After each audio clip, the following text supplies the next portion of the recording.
AIMIM vote कटवा है।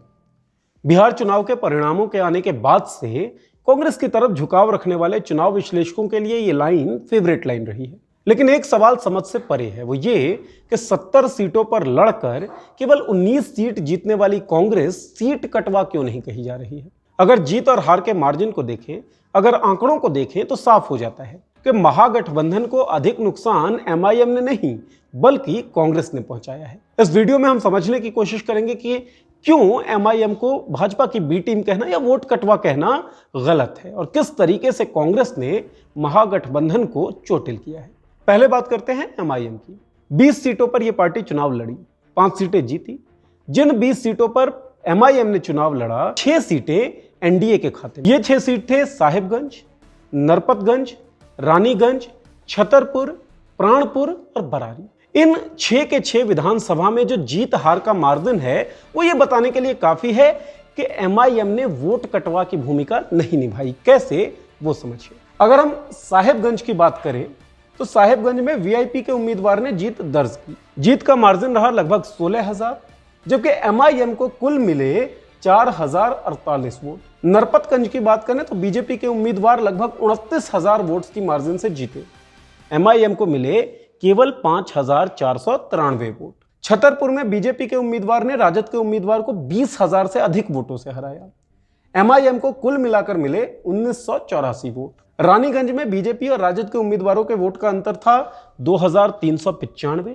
AIMIM को मिले 2,411 है और नोटा को मिले 5,576 वोट। अगर बात प्राणपुर की करें तो कांग्रेस उम्मीदवार को बीजेपी के उम्मीदवार ने 3,000 से अधिक वोटों से हराया और इस विधानसभा सीट पर एमआईएम को केवल 507 वोट मिले। बात अगर बरारी की हो तो जदयू और राजद के उम्मीदवारों के बीच वोट का अंतर लगभग 11,000 था। जदयू के उम्मीदवार ने जीत दर्ज की, लेकिन इस विधानसभा सीट पर एमआईएम को कुल 6,564 वोट मिले। मतलब साफ है कि रानीगंज के अलावा इन 6 विधानसभा सीटों पर अगर एमआईएम के पूरे वोट महागठबंधन को मिल भी जाते तो भी उनके कैंडिडेट्स जीत दर्ज नहीं कर पाते। ये तो हुई आंकड़ों की बात। अब एक बात सोचिए, क्या भारतीय जनता पार्टी हिंदुओं के नाम पर वोट नहीं मांगती? क्या सपा और राजद का भरोसा यादव वोट पर नहीं टिका रहता? क्या बसपा दलित वोट के सहारे राजनीति नहीं करती है? अगर ये सब कुछ होता है तो मुस्लिमों के सहारे एआईएमआईएम वोट क्यों ना मांगे? मुस्लिम बहुल क्षेत्र पर उम्मीदवार क्यों ना उतारे? अब बात करते हैं कांग्रेस की। 70 सीटों पर चुनाव लड़ी, 19 सीटें जीती।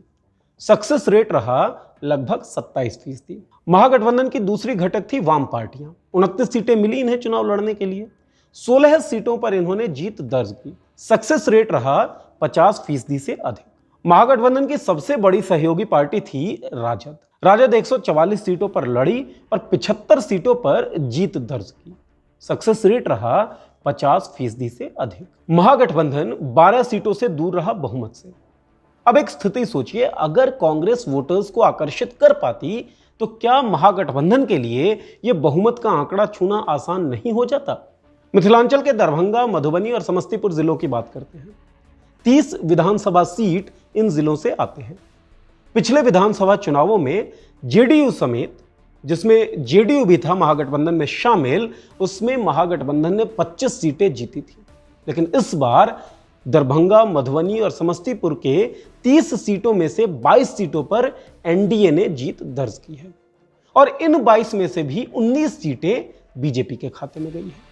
मतलब साफ है कि बीजेपी ने इन चुनावों में क्षेत्रों में अपनी पकड़ को बढ़ाया है। जेडीयू की तरफ से गठबंधन का पूरा सहयोग, पूरा फायदा बीजेपी को मिला। ये आंकड़े दिखाते हैं, ये जो सीटें जीती गई है वो दिखाती हैं। लेकिन महागठबंधन कांग्रेस की तरफ से इसी सहयोग के लिए तरसती रही। कुछ लोगों का तर्क हो सकता है कि कांग्रेस को लड़ने के लिए कठिन सीटें मिली। अगर बात ऐसी भी थी तो सवाल उठता है कि आपकी इंटरनल सर्वे टीम क्या कर रही थी? आपकी छवि धूमिल ना हो इसका अंदाजा आपको क्यों नहीं था? और अगर इसका अंदाजा आपको था तो फिर आपने छवि धूमिल ना हो इसके लिए किया क्या? याद करिए, जब सीट शेयरिंग का मामला चल रहा था, विवाद चल रहा था, तब क्षेत्रीय नेता जो थे कांग्रेस के, उन्होंने क्या बयान दिया था कि अगर हमें सम्मानजनक संख्या नहीं मिली तो हम अकेले दम पर चुनाव लड़ेंगे। तैयारी थी? इस सवाल का जवाब अब तो मिल चुका है। क्योंकि तैयारी होती तो सक्सेस रेट 27% का नहीं होता। कांग्रेस को एक बात समझनी होगी, वो ये कि जमीन पर पकड़ मजबूत किए बिना और गठबंधन में अपने सहयोगी दलों को ब्लैकमेल करके चुनावों में जीत दर्ज नहीं की जा सकती है। निराधार आरोप और प्रत्यारोपों से आप अब वोटर्स को बरगला नहीं सकते हैं। स्थितियां बदल चुकी हैं, रणनीतियां बदलनी होगी। आप देखते रहिए मॉलिटिक्स, सब्सक्राइब कीजिए हमारा चैनल। अगर फेसबुक पर देख रहे हैं वीडियो तो लाइक कीजिए हमारा पेज। शुक्रिया। आपका मुद्दा बनेगा देश का मुद्दा। मॉलिटिक्स ऐप पर शेयर करिए अपनी बात हमारे साथ, हम उठाएंगे आपकी आवाज।